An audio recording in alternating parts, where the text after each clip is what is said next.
in the entire world.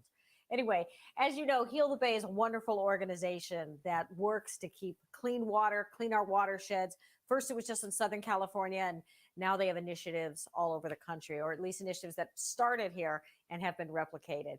And like most people, I'm at home and have been home for many months. This is my very own kitchen, where some of you may have seen me in my show Daphne Dishes for Food Network.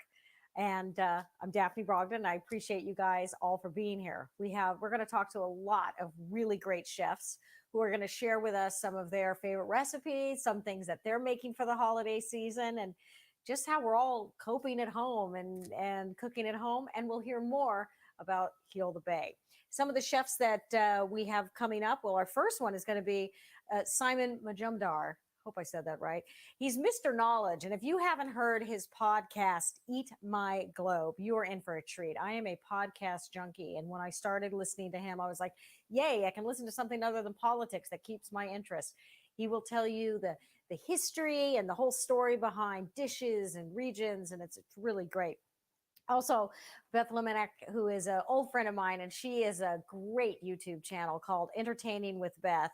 And even though we're often entertaining just for ourselves, she will make you feel not locked down and deprived when you see her food. It's absolutely gorgeous. And she's got such a great personality. She just reaches through the screen. Tim Haas, with all his Southern charm, will be here from YouTube and Binge Network Southern Fresh. He's actually going to be making an autumn pumpkin chili. That sounds very different. And if anybody can do it, he can. And Chef Jet Tila, who I'm very excited to speak to. He's also an LA native like myself and has a great history of food restaurants in LA and further, and works with his wife. And he's got all kinds of great stuff coming up. Also, we have Karen Garamani. Now, she is the founder of Garamani Wines, and they are a single vineyard wine from California's Central Coast that has won all kinds of awards. And we're going to talk to her later about picking wines, because sometimes, you know what to eat, you know what you like to drink, but how do you marry that? So she's going to give us some advice. And also, I'm going to whip up a new cocktail. Oh, poor me. I might have to try tasting it. It's the Tandoori Tequila, and this will be made with El Tesoro Blanco Tequila. And with that, I'm also going to throw together my favorite little cheesy appetizer. Not cheesy, but cheesy delicious, if you know what I mean. And of course, all of this is to raise money for Heal the Bay. And as I'm sure you know, most organizations and nonprofits are not able to have their traditional fundraising efforts. So that's why we've come to you via video and into your home in the hopes that you will be moved to donate whatever you can. If it's $5, whatever we need, that we would love your help for Heal the Bay, and hopefully you'll learn a lot of things too. Now, if you give them a few bucks, that's gonna help with their mission of protecting Southern California, watershed, and a lot of other great endeavors. But first, do we go? I've lost Barry, but I think we go to Simon first. Am I correct? I think so. Yes. All right, Simon. Is Simon there? I hope so. Simon, I see you. I vaguely hear you. Excellent. Excellent. Most people don't want to hear me, so your dulcet tones and that cute accent, get out. I absolutely was riveted. Your podcast about the origins of chicken tikka masala. I had no idea. Can you give us a little bit about that? Of course, yeah. Well, it's one of those dishes. I just did a couple of episodes on the history of curry, and curry is very much this thing that kind of originated in India, but was taken over by the British, who came back from India after colonization, created Indian restaurants in England, and started creating dishes that were kind of an Indian influence. And chicken tikka masala, the story is, and obviously it's hard to recreate these things, but the story is it was actually created in Glasgow, and I was fortunate enough to go and meet the man who claims to have created it. And it's, as I said, from an Indian origin, but it's really something that was created in Britain, British curry house food. And now that kind of food has gone all over the world. A lot of the Indian restaurants you see, say, in the United States are actually versions of British curry houses rather than authentic regional Indian restaurants. Very delicious. The way I kind of equate it is very close to Italian American. Italian American has its roots in Italy, but it's very much its own creation and can be magnificent when it's done really well. So that's the way to kind of explain it. Well, you're sort of a chicken tikka masala, right? Because you're part English and part Indian. I'm a even more mixed. So I'm part English, part Welsh, and part Bengali, a region of India. So yes, so a real mixture. No wonder you have such a great interest and knowledge of regions all over this world. Well, I was fascinated because I will tell you, I'm one of the uneducated that when I would get just a chicken tikka, I was like, "Where's the sauce?" And now I feel like a noob that you have told me that's not authentic, but. Well, chicken tikka is very authentic from regions of India, particularly from the Punjab area. But then when it got dry, someone decided to put a sauce over the top of it, and it became a kind of a curry, protein with gravy, really. So it's really delicious when it's, as people are going to see, when it's made well. Yes. Oh, okay. You're gonna show us that. All right. So since you are not able to travel the world, as we're all a bit grounded, what have you been doing? Well, a lot of it is trying to kind of make me feel like I'm traveling. So I've been really concentrating on some of the dishes from countries where I wanted to go to this year, where I'm coming up probably past now 100 countries. So I've got a lot of kind of memories of great meals. So I'm trying to recreate those. And the other thing I'm doing, and I've done it quite recently, is going back in history and recreating meals from history. So if you look at my Instagram, I just put on there a classic chicken merengue. But what people might not know about that dish is that it was created for Napoleon after the Battle of Marengo. And so this is a dish with chicken and cognac and white wine and tomatoes and mushrooms and served with croutons and eggs. I mean, it's really fabulous. But I went to do the history, and then that kind of inspired me to go and create the dish. And you'll see it on Instagram. As I said, I put a picture. And so I'm doing a lot of that, kind of reclaiming some of these classic dishes from the past and telling their stories. That sounds great. Tell us what your Instagram is so we can all follow you. So you will find me everywhere at Simon Majumdar. I think there's only one of me in the world, I think, with my mixture. So yeah, at Simon Majumdar. And when everyone wants to talk to me, it's me. I don't have people. I'm my people. So it's always me answering. Act like you have somebody.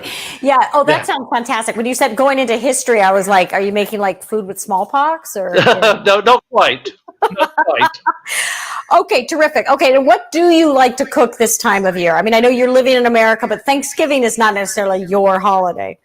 Well, Thanksgiving, I'm kind of new. I'm an American citizen now, here out in LA, and I love it.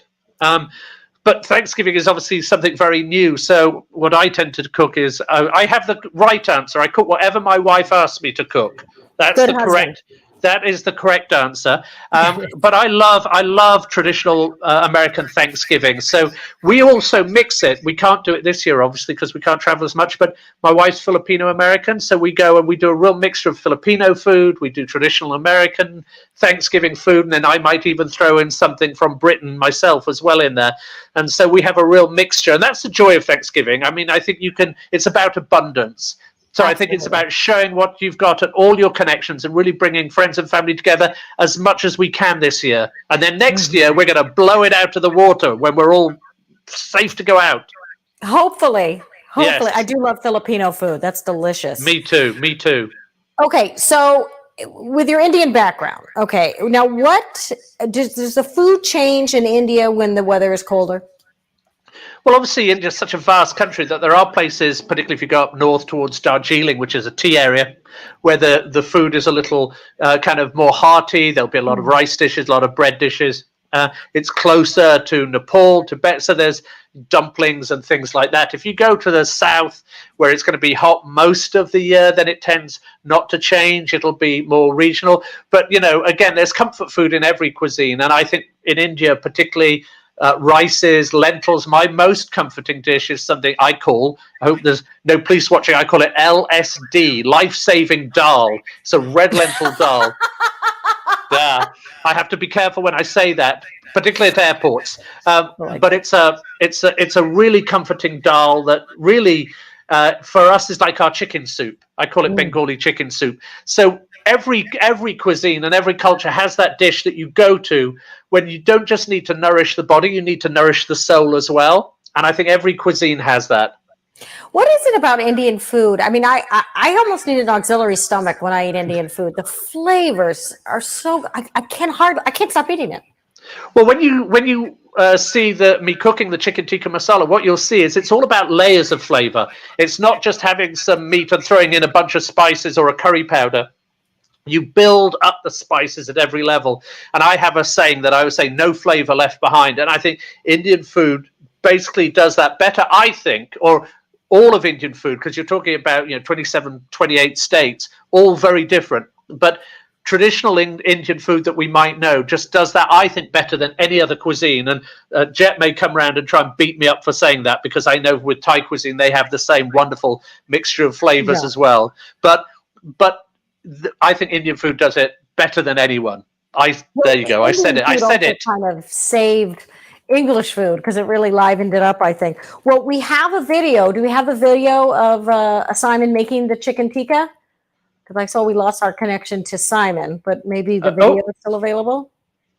The video is there, and in the meantime, don't forget to donate to Hilo Bay. If you're on Facebook, there's a button right there where you can donate, or if you're on YouTube, you can follow our link. Any amount is really helpful. And as Simon knows about, world events and the relationship between our planet and food, there's also a thought of like, where is the safest place and to fish, or to get fishes from, or what gets overfished. And of course, we're trying to inhibit more plastic coming into the ocean, since that's not good either. But I'm just wondering if Tony, if anybody could tell me what's happening right now. Well, it says something went wrong, and I don't hear anything or see anything. But I was really enjoying talking to Simon, so I hope he can come back. We're going to go to the video, I hope.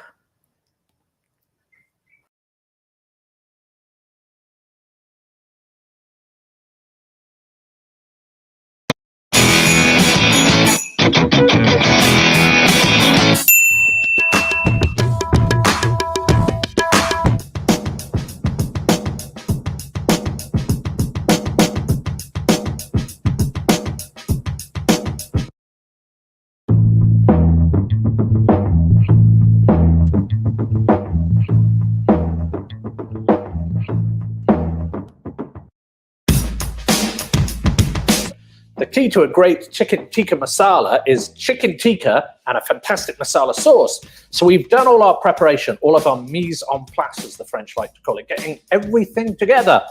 And now I'm going to show you how we make the perfect chicken tikka, which you can serve on its own. It's wonderful on skewers and all kinds of other things. But when we've cooked it, we're going to add it to that masala sauce that I'm going to show you how to make in a moment. Spoonful or so of this garlic, a little bit of the juice from there as well. These fiery serrano chilies, ginger, a spoonful or so of our masala mix that we made earlier. The juice of half a lemon, and then yogurt. The yogurt and the spices, the smell is absolutely incredible. Make sure every piece of the chicken is covered, and we're going to pop this into the fridge. We're going to leave that for a couple of hours. We're going to make the masala sauce rich, spicy, and delicious, rather like me, apart from the rich bit. So we're just getting our pan up to heat. Then I am going to throw in some ghee, which is this wonderful clarified butter from India. Very nutty, often made with buffalo milk. So now that we've got that to a good temperature, we're going to put in, check it out, put in our onions.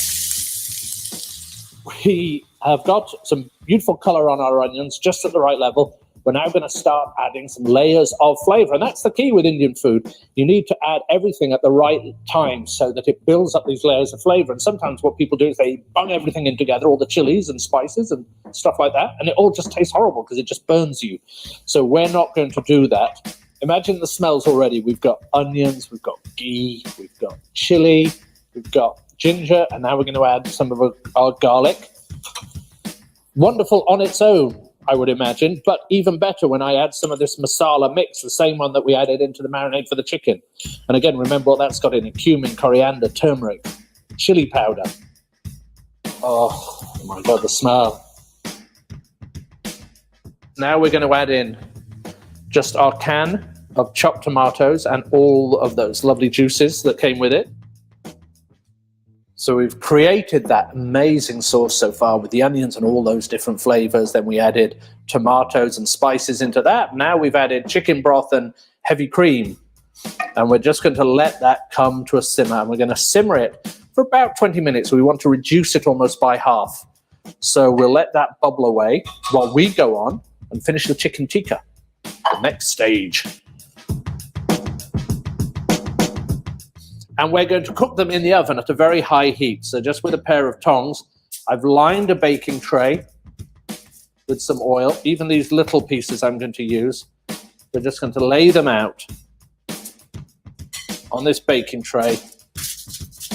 Make sure they have a little bit of marinade. You don't want too much because sometimes with all the yogurt it can burn. And you do want a char, but you don't want them looking like they've been put through a funeral pyre.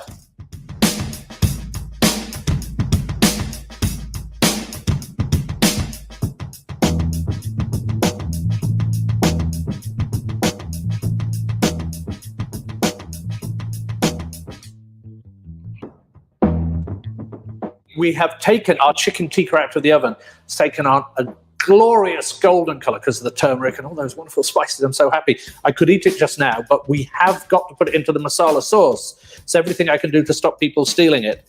So we're just going to decant it into a bowl here, and I'm going to take as many of those juices as I can because we want lots of the juices as well because they're all going to add to the flavor. Don't leave anything behind. No flavor left behind. It's my new motto. And you can see it's really juicy and golden and oh my gosh.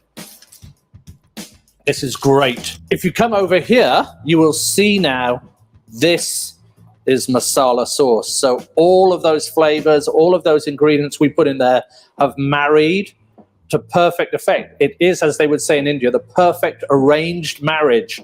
So look at that. But there's one more guest to this particular Indian wedding, and that's our chicken tikka. Now, Mr. Chicken Tikka, please meet Miss Masala Sauce. I think you'll get along very well. We're just gently going to fold those in. We don't want to break up the chicken. It just needs to marry in the sauce. I never promised you that this was going to be a healthy dish, did I? I did say it was going to be delicious. I never said it was going to be healthy. So we're going to add 2 more little indulgences at the end. A good knob of butter. And just a tiny, don't tell anyone, don't tell my wife, just a tiny splash more cream. Just gently stir those through. Again, trying not to break up the chicken, bringing in all the sauce from the side of the pan. This is ready to plate.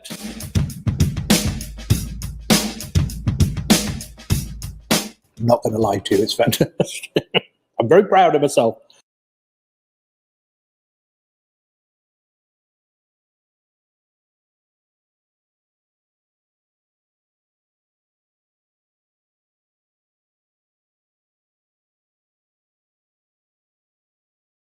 Please click on the donate button and give something to Heal the Bay to help with our environmental causes. And of course, who better to talk about what Heal the Bay does than the CEO of Heal the Bay? That would be Dr. Shelley Luce. Welcome to my kitchen. I'm very, very excited to be taking part in this show today. Hilo the Bay's mission is clean water. We keep California's coastal waters clean and safe for the people and wildlife that depend on them. Hilo the Bay has been around for 35 years. We started as a community effort to clean up waters right here in Santa Monica Bay, and now we are impacting clean water throughout California and really nationwide. We host the Beach Report Card on our website, where you can find out when the water is clean and safe for swimming and when you shouldn't get in the water because you're likely to get sick. A few years ago, we helped pass Measure W in LA County, and this was truly a groundbreaking piece of legislation because it provides funding for cities and counties to collect the rainwater that falls on our streets. So instead of that water running over asphalt and sidewalks, picking up trash and heavy metals and flushing straight out to the ocean, carrying all that pollution, we can capture that rainwater. We can clean it, store it, and use it when we need it. Hilo Bay is working really hard to prevent plastic trash. Plastic trash is a problem all over the world. Coastal Cleanup Day is a global effort. People all over the world come out to pick up trash on Coastal Cleanup Day every year because we don't want it in our communities, in our rivers, in our oceans, fouling our beaches. So California is working on legislation. Our federal government is working on legislation. The EU has already passed a directive to reduce plastic packaging over the coming years and decade, and we're very excited to be part of this movement to break free from plastic.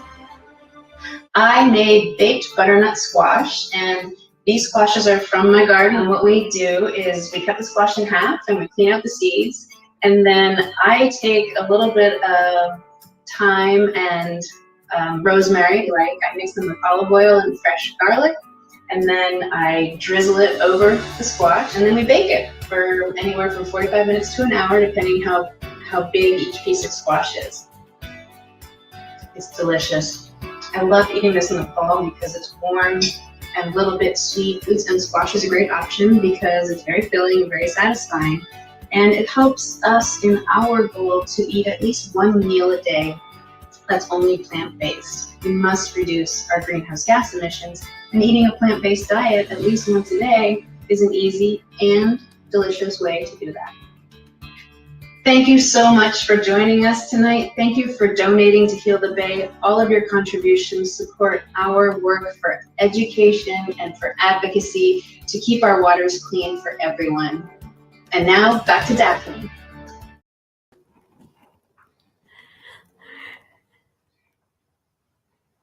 Delicious and healthy. Thank you so much, Shelley. All right, now somebody who makes delicious food, but maybe not always healthy, and that's probably why I like it, is Beth of Entertaining with Beth. She is not only a dear old friend, but she's also a very talented cook, and she has over 500,000 followers on YouTube. Hello, Beth. Hi, how are you? It's been way too long. You look like you're in a little Parisian cafe there. No, I'm squatting in my husband in his office. Oh my God, it's adorable. Okay, now just a little background on Beth. She was sort of exec producing some videos I used to do, and then YouTube came along, and I was a deer caught in the headlights, and Beth kindly sat me down and tried to explain to me how you connect with people through YouTube and how to do it and the algorithms. And I am still with the deer caught in the headlights. And Beth was like, why am I talking to you? I'm just going to go do it. You can still do it, Daphne. It's not too late. You are my Obi-Wan. I'm going to follow you. But so, okay, I knew you'd worked in food. So tell us the evolution of how you ended up coming to have this incredible channel that you have. Yeah, for sure. So I was a video producer. That's how you know me. Producing a lot of different content, definitely did some food content, but I also really love to cook. So my parents grew up just entertaining all the time. Each of them are one of 5 kids. So our holidays would have like 20, 30 people. And I just was always so inspired by what food could do and how it could bring people together. And then I think my first job really started the passion. I was 15 and I got a job at this really sort of shishi bakery where I grew up in Westport, Connecticut. It was part of this like gourmet food store because they needed people to make pies. And it was like the week before Thanksgiving and they had nobody. So I got this job at 15 and they didn't tell anybody. And then I just fell in love with baking and cooking, and then married a Frenchman, and his family cooks and bakes, and, just been inspired by food in a lot of different ways, I think, throughout. Yeah, I mean, there's definitely a real French influence in your cooking, no? Just a little bit. Yeah. N'est-ce pas? Yeah. All right. So I've seen you doing some stuff about how to do a Thanksgiving in isolation or with a smaller group. What are some tips that you have for us? Yeah. I mean, I think we're all feeling lonely without our family, and it's hard because we don't necessarily want to make some of the classic dishes that might have been, our parents' favorite or people we're not going to see. So I think just to kind of do a new menu, it makes it feel like fun and festive, but maybe won't make you feel as homesick for kind of the recipes that you used to make in the past. So what we're doing is sheet pan turkey on one pan, just the turkey breast, the potatoes, the carrots, all in one tray, and then little stuffing cups and muffin tins, which you still have the classics represented, but it's not like the full-on turkey and the full side dishes and all of that. Well, the good news is that's less cleanup. Exactly. Okay, other than Thanksgiving stuff, what's something that you like to serve your family at this time of year? Well, this time of year, I love to do like oven to table things that you can make, put in the oven, and then when it's ready. So it's sort of like hands-free cooking because you put it all in a pot, like one pot chicken dinners with potatoes, or a French dish that we make a lot this time of year is something called Hashi Permatea, which is kind of like a shepherd's pie, but it's like the French version where it's ground beef and mashed potatoes, and it's so delicious with lots of cheese on top. So you make like a little gratin on top. It's so good. Just comfort food, I think. How does your food look so good? Because I always think, I had a Food Network show and I think my food tastes good, but I don't think it looks as good as yours. What's the secret there? It's Mother Nature, really. I mean, I don't do a lot to the food because I'm a home cook and a lot of my skills are just from cooking. So I don't do a lot of like purees and reductions of this and that. Like a lot of it is just using the produce and not messing with it a lot. And I find that like when you have beautiful ingredients, you don't need to do much. Okay, but that, whatever, it was like a breaded pastry shell thing you did that was, oh my God, what was it? It was so good. Was it good. the focaccia with the shallot? Was it recent? I think so, but it was, I don't know, maybe it was a little longer ago, but you just took a regular frozen pastry. Okay. You stuffed it with stuff, but it almost looked like a fresh challah or something that looks so good. Is it brushing butter on it? Maybe. Was it puff pastry? Was it like a sweet thing? Yes. Yeah. Did it have apricots in it? Maybe? Could have been. I don't know. You had me a puff pastry. I was like, right. Well, puff pastry, you just put a little egg wash on it and it makes anything. It's so forgiving. You can just do it, So in terms of how do you balance environmental challenges and good cooking? Does that influence the ingredients you buy? Yeah, for sure. I mean, I think what inspires so many of my recipes is what's in season. So I think just right there, when you buy things that are in season, they're not coming on trucks, they're not being imported in, going to farmers markets and getting ideas when you see what's there. If I'm traveling, buying the local fish, not like buying the things that are imported so that you get a flavor for, the area. But yeah, I mean, I think especially Thanksgiving, we only eat these foods probably once a year, like the squash and the Brussels sprouts. So you really crave them this time of year, and they're the things that are in season. So yeah, they're comforting. So what are you going to make for us tonight? Oh, well, tonight is one of my favorite recipes that I developed a couple of years ago because my brother is vegan. And so every Thanksgiving, I'm making 2 Thanksgivings. I make like the traditional Thanksgiving, and then I make this vegan Thanksgiving, and everything's on the table. And so people don't know what's vegan, but he does. And so it's like, come one, come all. But why I love this recipe is it's a harvest salad where you can make it the day ahead and you serve it room temperature. Because oven space is such a challenge for Thanksgiving that I always need to have a few things that you can serve at room temperature and make a day ahead. So it's roasted vegetables at room temperature. So this is a salad that doesn't make it feel like you're being punished. Exactly. Totally. It's a salad people fight over. It's so good because you've got all the roasted vegetables. So you have your vegetables covered off on, and they're not going to be overcooked. Sometimes Thanksgiving, like the vegetables are kind of the thing that don't always taste that great because you've sort of overcooked them as you're waiting for other things. And then you've got like this really yummy balsamic dressing and the nuts and the grapes. Like it's such a great combination of flavors. All right. Well, let's see Beth's harvest salad. Thank you so much, Beth. You're so welcome. Good to see you.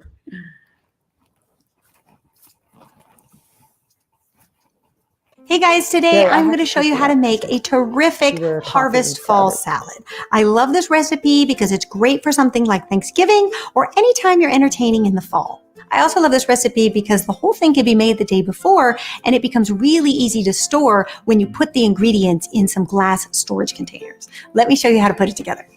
So we are going to begin by prepping 1.5 pounds of Brussels sprouts. So all you need to do is just peel off any of the stray or damaged leaves and slice off the little bottom of the sprout. And then you want to slice each one vertically and place in a large bowl. Toss with a tablespoon of olive oil and season with salt and pepper to taste.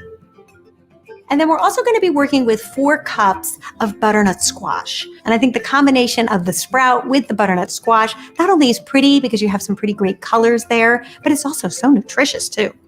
So you're going to place the squash in a separate bowl and add a tablespoon of olive oil and salt and pepper and give that a toss. Then you're going to place your sprouts and your squash on 2 baking sheets just so that it's a nice single layer.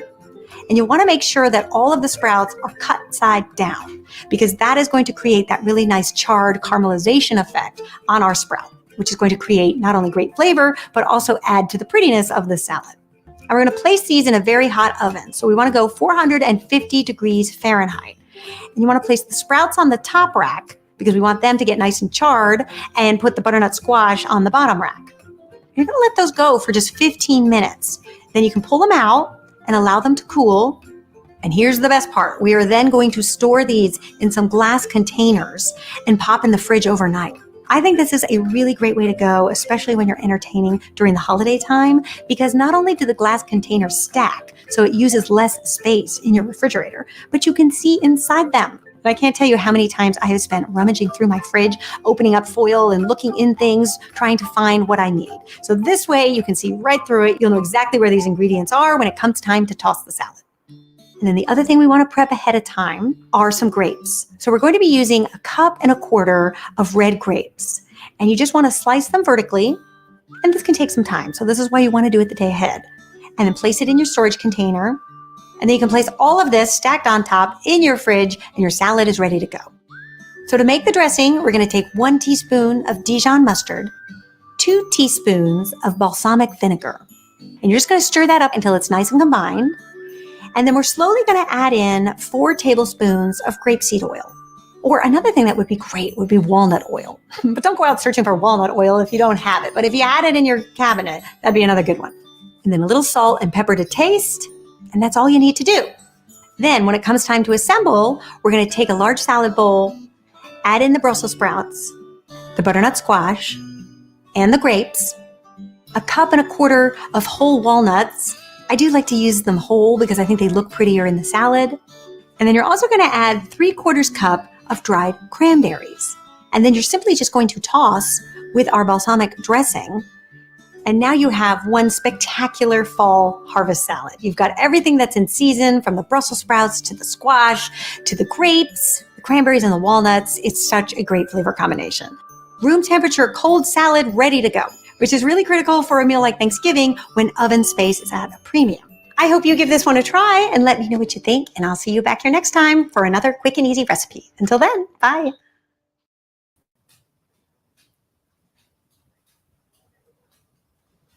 That is a good looking salad. All right. How about some wine to go with it? All right. So our next guest is Kristen Garamani, and she is a vintner. She has award-winning wines from the Central Coast. They've won all kinds of awards, like 35 or something. They are in Michelin star restaurants. She has a vineyard that makes a credible Syrah. And I also want to find out a little bit more about this Sauvignon Blanc. Kristen is a good friend of Hilo Bay, and she is going to tell us about how to pair wines.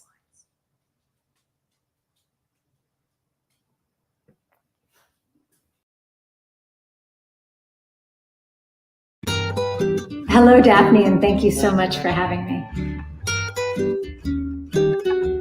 For our harvest salad, I would suggest a crisp, acidic, yet balanced white wine, either a California Sauvignon Blanc with its flavors of lemon, pear, grapefruit, and apricot, or an Austrian or German Gruner Veltliner. For a red choice, I would suggest a California Pinot Noir, or its French counterpart, a Burgundy. The Gruner Veltliner, the Sauvignon Blanc, or the Pinot Noir would each marry well with both butternut squash and the Brussels sprouts. Pinot Noir is a bit of a go-to for me on Brussels sprouts. Enjoy. For pairing with a chicken tikka masala, I would recommend a Syrah with its flavors of blackcurrant, sage, and blackberry with hints of black cherry and vanilla. Another choice would be a Côte de Rhône, or if you want to go with a white, a Riesling. Any one of those would marry well with the flavors in the chicken tikka masala or with Indian food in general. My personal favorite is the Syrah. The spicier, the better. So when you eat Indian food, grab the Syrah. But if you don't have any, que Syrah, Syrah. Enjoy. For our wonderful pumpkin chili, I would recommend a Central Coast unoaked Chardonnay with well-balanced minerality and acidity, with flavors of green apple, apricot, and tropical fruits. The Chardonnay will marry nicely with the dish without overpowering the wonderful fall flavors. Thank you so much for having me, Daphne, and I'm so grateful to all of you out there that are all helping to heal the Bay. Oh, those are great ideas, Kristen. Thank you so much. And that, oof, you make that red wine look absolutely delicious. Well, wine is great with dinner, but sometimes before wine for the holidays, I know my family usually likes a cocktail hour. We do football, change, shower, get dressed up, and then we have a very long cocktail hour. So here's a cocktail to try. This is from El Tesoro Blanco Tequila. It's a gorgeous tequila, and they were kind enough to let us know about a really good kind of cocktail to make. So take notes, all right? And if you use this, you know who to thank. Hilo Bay. Okay, so it's a little different. You're going to do curry leaves. Wait a minute. What happened to my curry leaves? I already put them in there. Wait, I'm going to run over here out of camera, and boom, here we go. So hopefully Simon would approve of these curry leaves. So we got a couple of these, and we're going to put them just in this little tin. You could also, if you didn't have something like this, you could use a mortar and pestle or whatever. And then they recommend a long pepper. Now, it doesn't have to be a long pepper. Like I have Fresno chilies, Fresno peppers in my garden. You could always use those. So we're just going to split this. Live food television here. I guess it's not television. Listen, I'm so happy to have any guests in my house, even virtual ones like y'all. All right, so then we're going to muddle it. Kind of like really smell that chili. One of the things I like about doing a spicy cocktail is it slows my roll. It means I will I will drink a little slower with all that. So you got all that flavor in there. We got okay. And this is kind of idiot proof. So you've got about, I think it's a ½ ounce of pineapple juice. All right. And then about a ½ ounce of lime juice. It's going to be hard to wait to the end of the show before I really douse this one. And then a little bit of simple syrup. This is, of course, for our 21 and over crowd. That's a really good question about where you get curry leaves. I know that in Los Angeles, there's a place called Curry Sweets and Spices. It's a spice store in Culver City that chefs go to. That's the only place I can think offhand. But of course, everything is available online these days. So maybe you'll get a little couple curry leaves and it'll come in a humongous box. So that's a good place to go. If you have any questions about anything today, about our recipes, about the cooks, about why I couldn't get a blouse to fit just right, or about something about Hilo Bay, please message us through Facebook and we will answer them, or somebody will tell me in my ear and I'll try to answer them. Okay. So now we're going to do the tequila, and this is really top drawer tequila. It's delicious. Let me get this. Oh, why didn't I have my assistant do this beforehand? No, it's okay. I got it because I have no assistant. All right.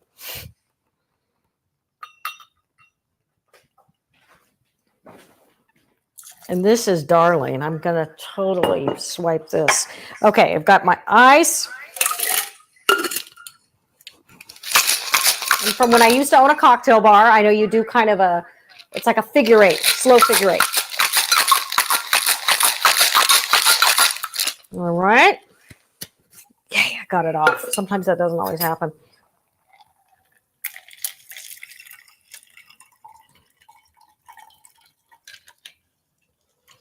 Yum. Okay, now, in the interest of environmental integrity, I'm going to take a sip. Oh, man. You know, if you were going to have like a big family Thanksgiving, which none of us are supposed to, and you know how families can make you feel, this would take the edge off. It is delicious. Thank you, El Tesoro, for supporting Hilo Bay. We really, really appreciate it. Okay, we got some more stuff coming up, and it's all about the wonderful program. One of the great things that Hilo Bay does. Did you know that they have their own aquarium? Yes, it's under the Santa Monica Pier. Unfortunately, it's not open now, but when it was, my son was one of the kids that did a field trip there. They still have to take care of all the wonderful sea creatures there, and they do have virtual field trips. We want to hear more about that from Marsley Ryan.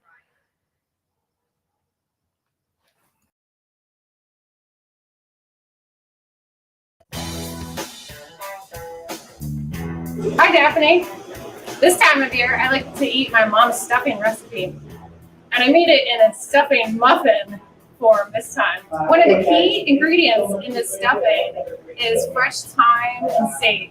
And we actually brew those herbs here at Hilo Bay Aquarium in our aquaponics exhibit. We have fish on the bottom of the exhibits, and they produce fish waste, right, which is high in nutrient load. In traditional land farming, you put fertilizer on plants. And in this case, the fertilizer is coming from the fish waste. We have thyme and fresh sage and some basil and cilantro. Then those plants will clean out the nutrients and then provide fresh water back to the fish on the bottom.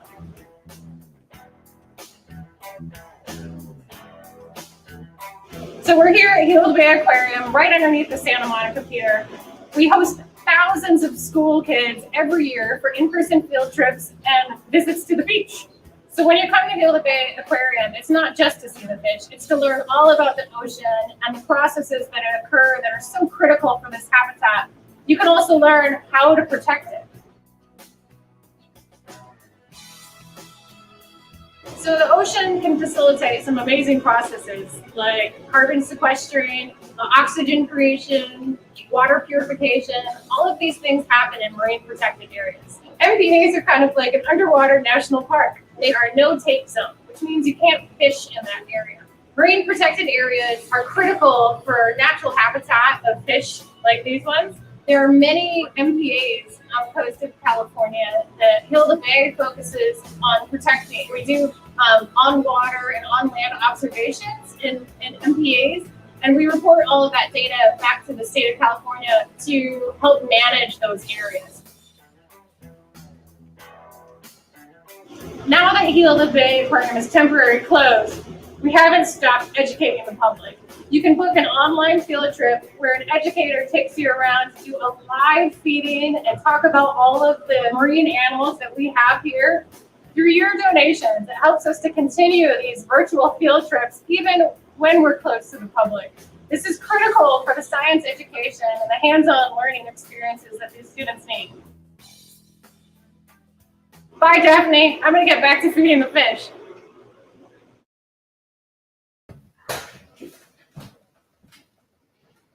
Lucky fish, they got a good home. Thank you so much for that. And to learn more about Hilo Bay and where the money goes that we are trying to raise, we're going to talk to Robert from Hilo Bay. Robert, are you there? Hello, Daphne. Hey, yes, I am here. Hey, good to see you. Okay, so, you know, we want to know, who's been donating, and the people who have donated and will donate, where do their dollars go? Okay, so let's start about where the money goes, right? So firstly, I just want to say thank you to everybody who decides to donate. You guys can fund our science, education, community action, and advocacy work by donating. And so this is what happens, right? If you donated $50, that can train and equip volunteers to survey our marine protected areas. If you decided to donate about $100, that can fund 1 week of water quality data collection for California beaches. And if you donated $500, big roller, you can make it possible for 75 students from a Title I school to participate in our educational programming. That's a lot. And, you know, as you said, to thank everybody who's part of this, we're all volunteering our time, our energy, our recipes, technical, whatever. So any money that is donated tonight goes directly to Hilo Bay. And it's actually a pretty modest total you guys are trying tonight, which is just $10,000. And I'm sure, you know, pre-COVID, if you were having one of your normal benefits, you'd be raising a lot more. So this is really, we're trying to be thoughtful about, you know, a lot of people are in hard times, but we just kind of need enough to help the significant programs that you guys all do. And there's some other things that you can donate and actually get something, right? The gift baskets? Goodness, yes. So we have a bunch of different offerings that you can purchase at any given moment. There are 100% of the proceeds from the gift baskets go to support Hilo Bay. And there are several different packages, like it depends on what you want in each package. There are T-shirts. We have cute little, they're like teeny little plush toys that come depending on like if you want to get an octopus or a whale, pencils and all sorts of other fantastic items. Great. Okay, I'm sorry. I know that there's only about 5 of those available or something, right? There's some food in them or. Yeah, I'm pretty sure that they've constructed a few fantastic offerings for you guys. 5 is probably what they've put together so far. I don't know. Yeah, each basket's $250. So you get something. I think I heard some of the baskets are even worth like $500 or something. So it's you're getting something for your money quite directly. And we've already raised $1,000 so far in the programming, and we're really hoping to get to 10. So, you know, everybody should know that even if you feel like, oh, crud, did I use a plastic bag once and I feel terrible about it? Well, here's how you can do penance. You know, give a little money to Hilo Bay and try. It's like buying, what do you call it? Like the carbon, what do you buy that? The carbon stuff to, I can't think of the word. Robert, tell us, do you have some names of some of the people who have already donated tonight? Yes, I do. Okay, there's a bunch. And again, thank you guys so much for everything that you've given. All right, so we have, Colleen H. We have Jennifer G. Lisa D. Ellen B. Meili T. We have Sylvie M. She used to work with us. I was like, oh, Sylvie. Who else do we have here? We also have Martina Z. We have Chris B. Sharon L. Daniel G. Right. You remain anonymous in your support, which could be very important to people.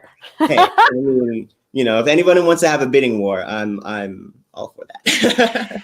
We'll include more letters of your name if you want. Yes, please. Carol H. We have Carrie B. That's Carrie with a K. And yeah, and like we said, in total, we have raised about $1,000 so far. Okay. Across all platforms. So that's pretty great. Okay, so please do continue to donate. Hilo Bay needs it. It's a fantastic organization. It's been around for over 35 years. It really has a track record to back up what it's done. And it's always a well-rated charity if you go to like Charity Navigator or that kind of thing. I'm sorry, what was that? Oh, somebody's talking to me. Well, I think something that I wanted to really quickly say about donations or anything like that.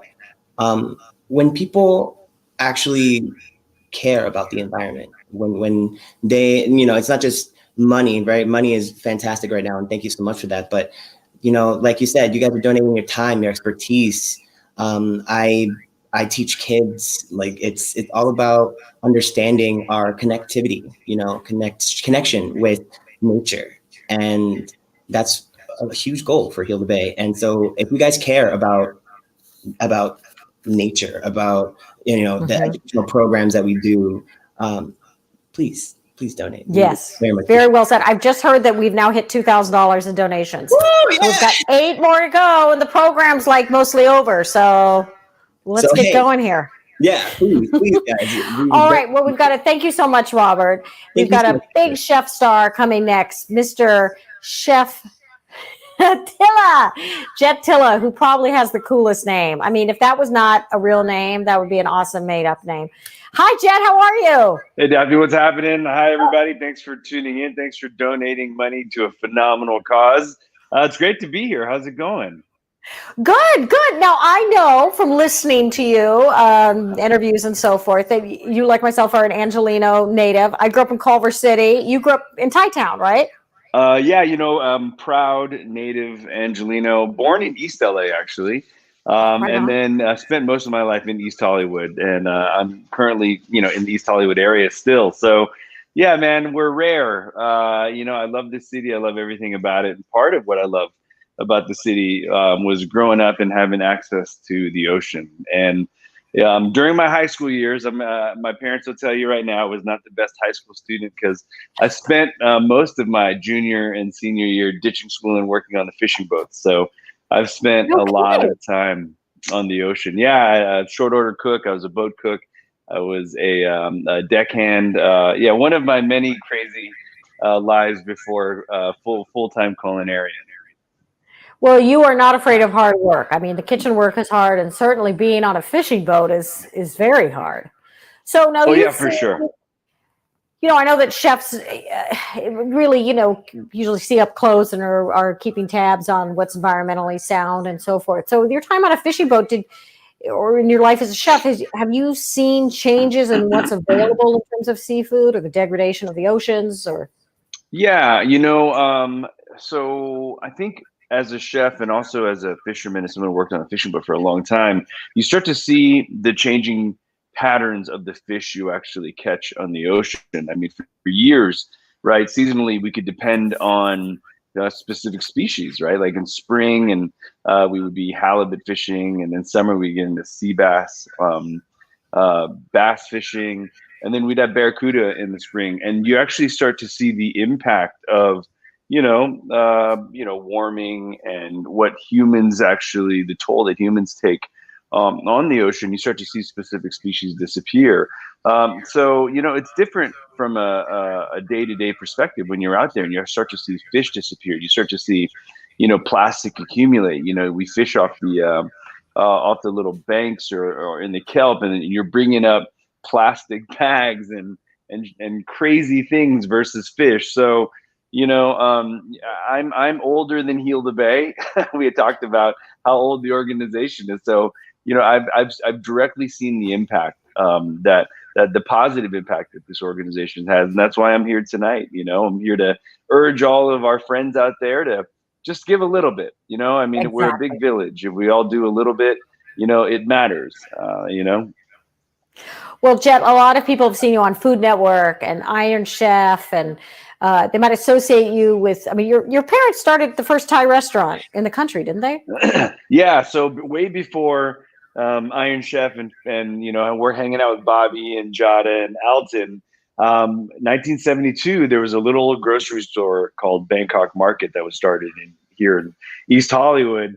My parents started the first Thai grocery store in the history of this country, and then we started the first Thai restaurants in the history of the country. So anything that's Thai food related in America could be actually tied back to my family. I take no credit because I was just an infant. So, I really kind of call myself like the Forrest Gump of culinary, because I was just in the right place in the right time for these last 45 years. We saw California cuisine, the proliferation of that, and our little grocery store was the only grocery store that had all those exotic ingredients back then, like lemongrass and Thai lime leaves and curry paste. So yeah, people want to know where you can buy those.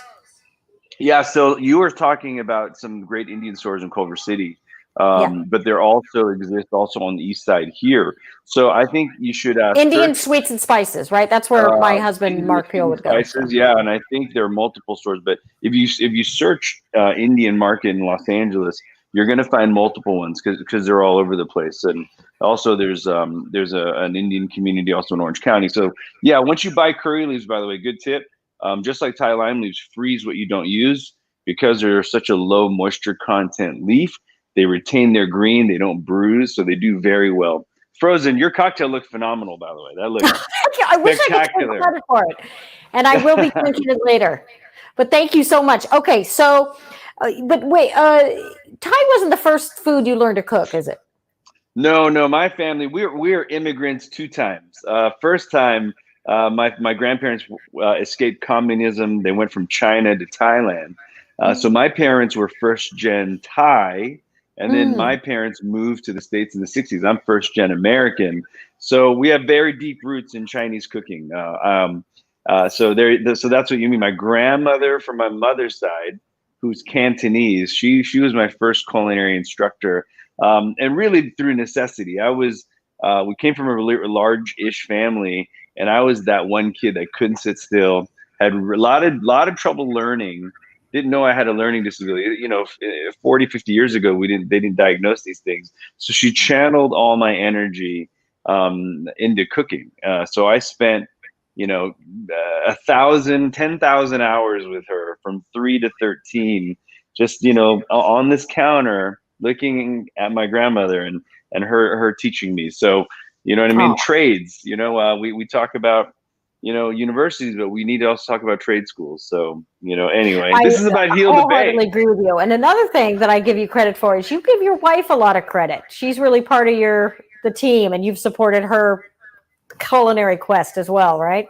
My wife was a 15-year preschool special ed teacher for LAUSD. She has more passion for cooking than I do, believe it or not. In the last, last decade, she's going to culinary school. We co-wrote a cookbook together. So if you're on social media, guys, follow myself. I'm at Jet Tila. Follow Ali Tila. She's the pastry portion. She's the pastry princess of Team Tila. We're constantly posting content out there, and we're very engaged socially. And we raised a lot of money for really great organizations like Hilo Bay. So if you're out there, you know what I mean, click that donate button, whatever kind of portal you're in, and let's go for it. Let's raise some money together. Exactly. Okay, now what's something that you like to cook, and what's something that you're making for us tonight? So I've spent a lot of time during quarantine, really just playing with food. And one of the things I've really enjoyed is because, I've been a little sedentary. Fried rice I'm very famous for, but I wanted to flip it a little bit and make cauliflower fried rice because that's good, because I'm doing keto because I gained the What COVID are you doing? 10. Oh, yeah. I'm on the COVID-19. This 19 is not just, the novel virus. It's also the amount of poundage I'm going to be putting on by the end of this. So I'm going to be making cauliflower fried rice with you guys tonight. And again, do what you can to help Hilo Bay. Hang out with Team Tila. We are here for you.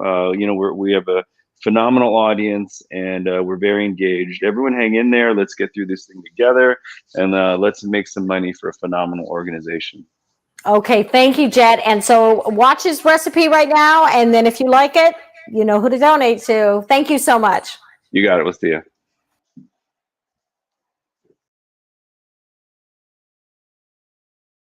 I thought it might be fun for me to share with you one of my favorite easy, healthy, fresh meals. We're going to make cauliflower fried rice with chicken and vegetables. I really love this dish because it doesn't take a lot of ingredients, B, it's super healthy, and it can be made in under 20 minutes or so. As this is heating up, I'm looking over my what we call mise en place, which just means your prep, the stuff that you had cut up, ready to go. And these are all things that I've had in my fridge. So in these times, I'm just kind of using up everything I have. I've got some green beans, I've got carrots, I've got some garlic, mushrooms, but this can be anything you have. So if you have like broccoli, peas, anything you've got going on is great. I'm going to use chicken here as my protein. That can be also anything, tofu, beef, pork, shrimp, whatever you got. The cool thing we're using is cauliflower fried rice. So all you have to do to make cauliflower fried rice is put some florets in a food processor and pulse it until it becomes kind of that rice, almost that quinoa texture, and we're good to go. Let's do this. So my pan is getting hot. I can see the smoke slightly, and all I'm going to do is coat the pan lightly with a high temperature oil. This is the avocado oil, but this can be canola oil. And because there's no raw meat in here, I can kind of build this dish up by whatever it takes longer to heat up goes in first. And in this case, it's going to be chicken. I'm using cooked chicken here because we've got some cooked chicken that's kind of just sitting in the fridge, some chicken breast, and I want to use it up. It's really important that you maintain a constant sear. So if you're listening for that constant shh, that's a good thing. The beauty of the spray is I can add as I need, and I'm not overwhelmed with a ton of oil. Cauliflower rice is going in. If you're using regular rice, you're not going to change the method much at all. You want to make sure your pan is searing. You want to get the rice in there just like so. Because I'm using cauliflower rice though, cauliflower has a lot of moisture. I want to keep this pan definitely on the hot side. I've got one egg, and egg is lovely. It's basically liquid protein. And I like it because it coats the rice, as you can see, adheres to it, coats it, and then as it cooks, it gets super light and fluffy. Man, this is smelling amazing. All right, so let's stay with all our veggies. I've got green beans, and depending on the durability or the kind of the density of the vegetable, I'm going to add it in sooner. So green beans and carrots are durable, so they're kind of crunchy. So I want to give them a little extra time to cook, so I'll throw them in before. Now I've got my mushrooms, my garlic, and I'm going to save my scallions for the end as a garnish. If I was using raw chicken, I would have done my garlic first because I wanted to sear it up with that chicken. But because everything's going to come together so quickly, I'm going to put it in later. All right, so this is coming together. It's looking really beautiful. Now, in terms of seasoning, you have a few options. In this time of us not having the ability to go to the store as much as we want to, option 1 for salt is soy sauce. And I'm using a tamari, which gives me a gluten-free option. Option 2 is salt, obviously. Option 3, if you have it, is kind of my go-to Asian stir-fry sauce. This is called oyster sauce. And I don't like a fried rice that's super dark with sauce, either oyster sauce or soy. I want the soy or the oyster to kind of give me a savoriness, a balance of umami, kind of that Asian flavor profile. Back that up with normal salt, and then give it a little balance with a little white pepper. And that's it, guys. I just want to make sure that I'm incorporating all of the ingredients in there nice and balanced. Now, and another technique I like to use is the back of my spoon. When I have a grain, a big air quotes, by the way, I'm using cauliflower rice. If I have any lumps, I can use the back of the spoon to smash the lumps around and even it out. Same goes for rice. And I want to make sure everything's moving. And as you can tell, if you look to the bottom of the pan, my friends, I have no oil seepage because I'm using very little oil. And I also don't have a lot of weeping from the cauliflower, meaning a lot of moisture. So how do I know this is delicious? It's time to taste. And you got to promise me one thing. Whenever you're cooking, raise your right hand up. I'm watching all of you. And repeat after me. I promise to taste my food before I serve it. Because that's the only way you're going to know. And you've got one chance to make a good impression on your friends and whoever you're serving. So here we go. I'm tasting for balance. I want the balance between saltiness, savoriness, and the flavor of all these delicious ingredients in the pan. So let's plate up. Wow, that was fast. I mean, that's kind of how fast and easy cooking really can be. I've got a totally grain-free fried rice. I'm loaded with vegetables and with protein. This kind of is the perfect meal. And again, if you are wanting to use a rice or grain, feel free, just throw it in, kind of just like we showed you. There it is, my friends, cauliflower fried rice with chicken and vegetables. I am Jet Tila. Hope you guys had a fun cooking class with me today. I'll see you next time.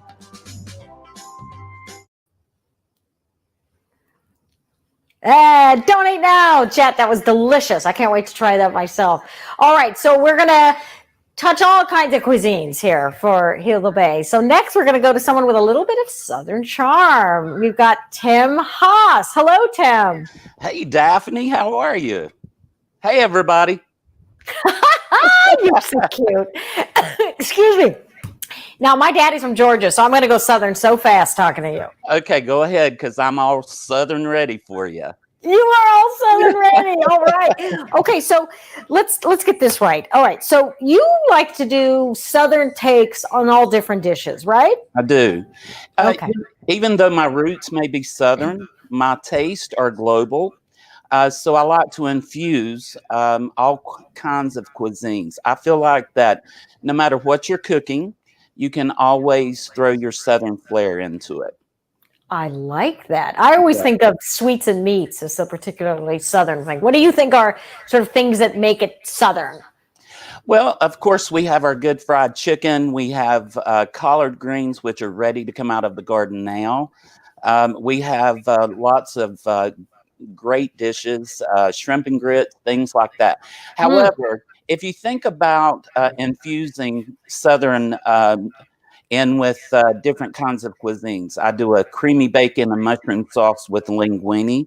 Instead of using pancetta, I like to use the smoked bacon. Here in the South, we put bacon in everything, right? God bless. Yeah, you betcha. As God intended it. Yes, he did. He intended bacon and everything, and I like to do it too. So I throw it in. So for anybody who hasn't seen you, where's I know you YouTube, how Instagram, tell us all the portals that we can see you. Well, we have Binge TV. We have the YouTube channel. Be sure to go there and subscribe so you get all of my latest videos. And it's just Tim Haas on YouTube? Yes. Southern Fresh Cooking with Tim Haas. Yes. Good. Got to get that Southern Fresh in there. And also on Instagram, you can follow me there, Tim Haas Official. So we're just trying to build that platform and trying to get my flares out there too. Speaking of flair, what's your tagline, Tim? Southern cooking makes you good looking. And I love it. Daphne, you look like you've been eating a lot of Southern cooking because you're mighty good looking. Oh, I was going to say, does it look like I gained weight? Because like everybody has. But I'm doing keto. I've lost 4 pounds now. So okay, good for you. I haven't. Yeah, you know what's the great thing about keto? You don't have to cut out bacon.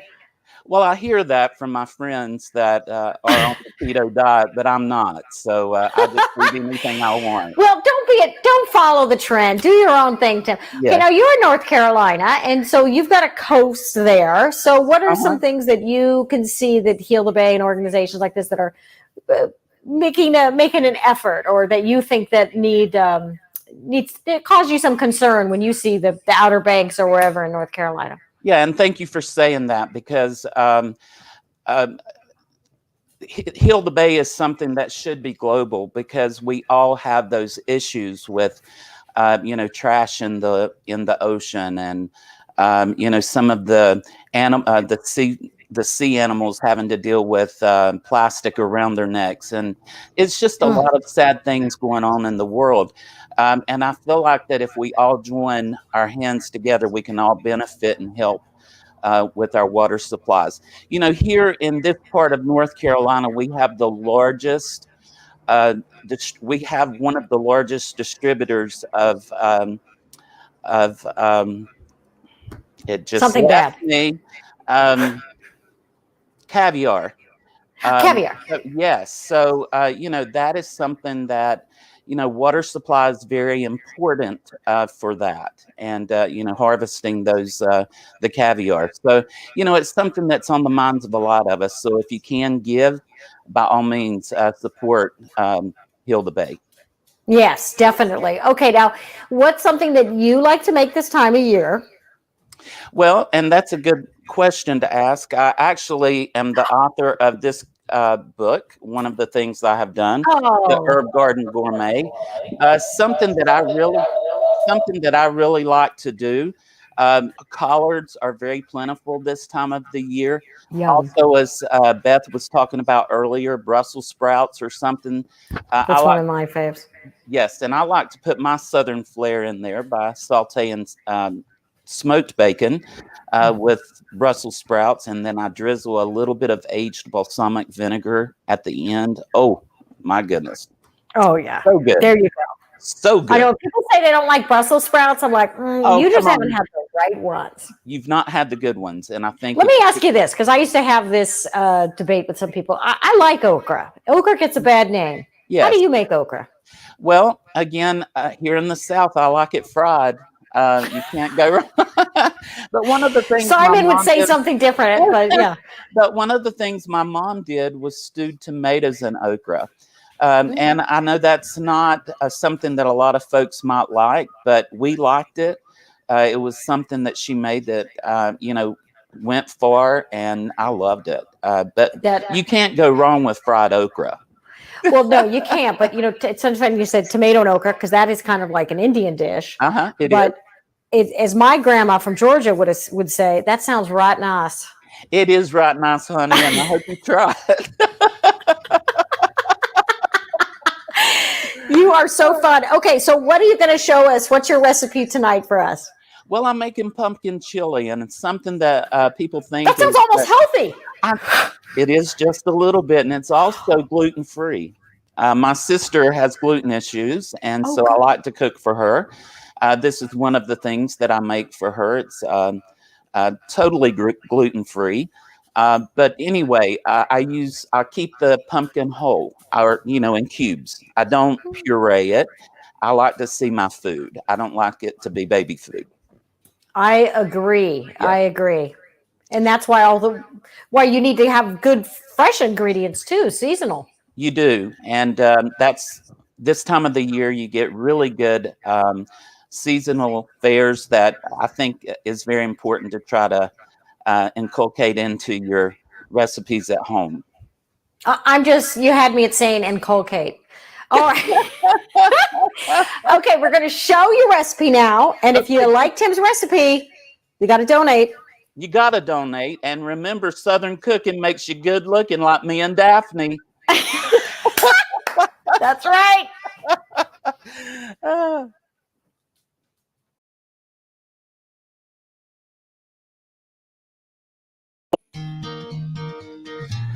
All right, everybody, let's get to making some pumpkin chili. Now, in order to make pumpkin chili, you're going to need to get you a pumpkin. A lot of times you can find grocery stores that already do the hard work for you, but you want to make sure that you have a surface like this, something that's steady. Cut them into cubes like I have here. You need about 2 cups of pumpkin, and let's step over to the stove and we'll get that going. We want to turn our heat. Look, you don't always have to cook on high, so just make sure that you go to a medium-high heat, and you want to add a couple of tablespoons of good olive oil. Remember, we only use cold-pressed olive oil, extra virgin, and we're going to get that going just a minute. And we want to caramelize our pumpkin just a little bit. So while we're getting this started, I'm going to step back over because I need to go ahead and mince some garlic. So here I have garlic. You just take your knife, lay it on top, and give it a little whack, and the paper should come right off, just like it did. All right, and then we just go to mincing this. And again, I'm only using 1 clove of garlic. You could use 2 if yours are smaller. Chili powder, paprika, cumin, oregano. These are all Mexican ingredients that go into chili. Those packets that you can find in the grocery stores, leave those where they are on the shelf. You can make this yourself a lot easier. Also, we have our pot started up a little bit. I have 2 cups of tomatoes. Now, I'm using a cup of tomato sauce and a cup of diced tomatoes. Now, if you would like, you could use 2 cups of sauce or 2 cups of diced tomatoes. It's all up to you what you want to use. And then I have a pound of ground turkey. You could use ground beef, you could use ground chicken, whatever you prefer, but I really like to use the ground turkey. This does not produce a lot of oil, so you don't have to worry about draining off this meat because this is ground from white meat, the breast of the turkey. Onion, I'm using cannelloni beans. You could use kidney beans, you could use pinto beans, whatever you prefer. I also have 2 cups of chicken stock. You can use chicken broth if you would like. This recipe is completely gluten-free. You just want to make sure that you look on the back of your labels and make sure it says gluten-free on them. I have specifically shopped for gluten-free products because I'm making this for family and they have some gluten issues to it. So what we're doing in this pot, we're caramelizing the pumpkin cubes here. Okay, so at this point, we have softened our pumpkin a little bit. We're going to take it out and put it back in our bowl. And then at this point, we're going to want to add our turkey meat and we're going to brown this up. And this is cooking up very nicely for us. And if you notice, there's no oil that you have to drain off when you're using ground chicken or ground turkey. as long as you're using the white meat or the breast meat part. And at this point, we can go ahead and start adding, as I told you a while ago, we're going to add our dry ingredients and toast those up a little bit. And now's the time we can do that. We'll wait and add our garlic when we add a little bit of liquid to the pot. That way we're not going to burn the garlic, because once you burn the garlic, it's over. It becomes too bitter. So first we're going to start with 2 tablespoons of our chili powder, 2 tablespoons of paprika, 1.5 tablespoons of good cumin, and then our oregano. Now, a little trick I want to show you about using oregano: pour it into your hand, and you want to give it a little bit of a rub, and that will release all of those oils and get them to start permeating into your dish. So we're going to toast these just a moment, and once you get heat to those beautiful spices, at this point you can start adding liquids. Now we're going to want to go ahead and add our tomatoes.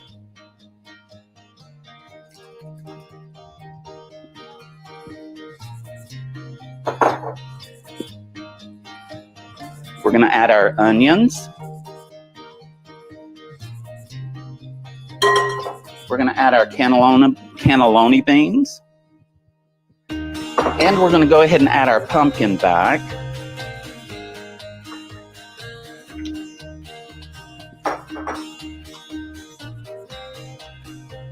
I don't know about you, but this pot looks beautiful. This is going to be delicious. Now we're going to add our chicken stock here in just a moment. And let's go ahead and add that.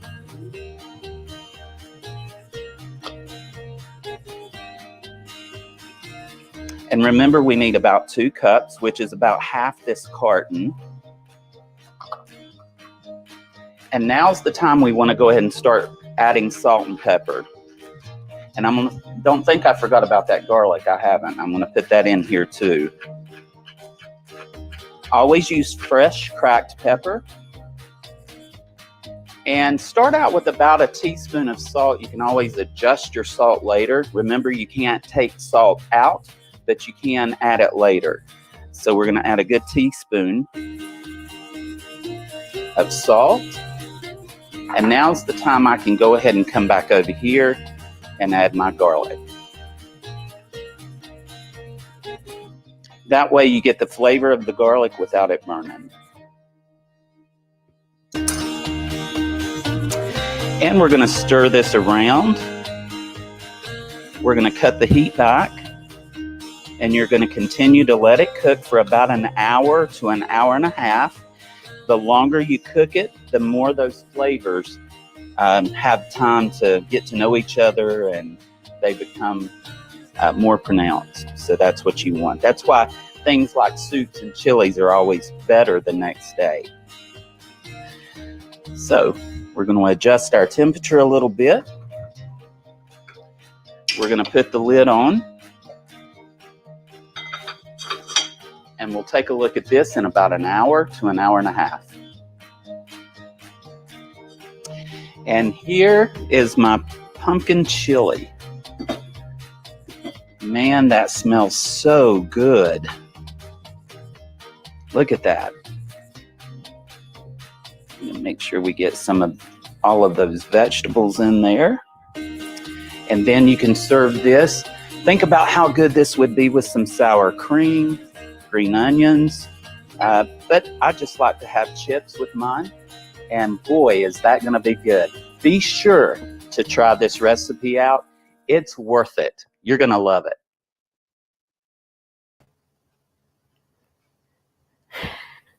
Thank you, Tam. Well, I could watch you cook anything. You're so charming. And if you enjoyed that chili or thinking about making it, you know who to donate to. Hilo Bay, very easy.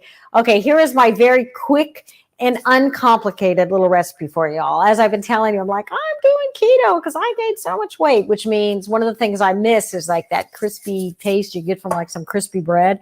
But one of the things you could still eat is cheese. And what's something I love to eat with cheese? Wine, hello, and a cocktail. So you see there's this synergy here. So this is real easy. I got about a cup of Parmesan grated. I got a cup of cheddar. And I put it in a bowl. with my, health safe, food safe gloves here. I do crushed red pepper. Just put a little there. And let's see, I also did some black pepper. I'm trying to recreate my pre-made here. I also, don't tell the chefs, but I don't necessarily want to chop all the garlic or because I can't really dice it that small. So I get the tube of the puree garlic. I would do it, but I already used it previously because this is live. Okay, so I went with the garlic. Just take a fork, very lightly put that together. And then you use your body heat to kind of squeeze them together in a ball. And this is an idiot-proof recipe. So I've already started placing them on the pan here, on the parchment. And, it's not perfect, but it's fine because it's all going to come together. So just kind of mush those in there. A lot of people do these with just the plain cheese, but I like a little bit of a kick, which is why I do the red pepper and the garlic.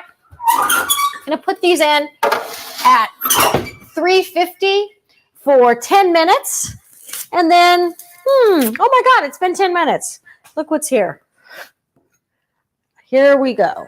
Here's the little cheese crisps I already made. So they have a little different look depending upon whether I used a little more cheddar or a little more Parmesan. And unlike a cookie, which sometimes you want to eat nice and fresh, you don't want to eat these completely fresh. You want to let them cool. And you might even want to put them on a little bit of a paper towel because they'll be a little greasy. And some people don't like grease, not me. But that's delicious, if I do say so myself. And these guys were eating some of them too. So I know from doing a food show, if the crew eats your food, it's a good sign. All right. I know I'm chewing with my mouth full. This has been so fun. I want to thank Hilo Bay so much for asking me to do this. It was great to visit with so many fantastic chefs like Jet Tila and Beth Le Manach and Tim Haas and Simon. I'm going to say his name wrong because I'm such a jerk. Simon Majumdar, but I really do enjoy his podcast. You got to listen to his podcast. You want to go online and see all these guys. They're fantastic. And Shelley Luce, who's the president, CEO of Hilo Bay, and Marsley, who's running the aquarium, and Robert, who also works for Hilo Bay. Just all fantastic people. And thanks so much to Barry Gribben and his whole team at Home Run Entertainment, who've all been wonderful to work with. And everybody's donated their time and services because we all believe that it is important to keep our oceans safe. So please donate now. Enjoy these recipes. Have a very safe Thanksgiving and the rest of our year. And I hope we get to see each other all in person next year. And all the best.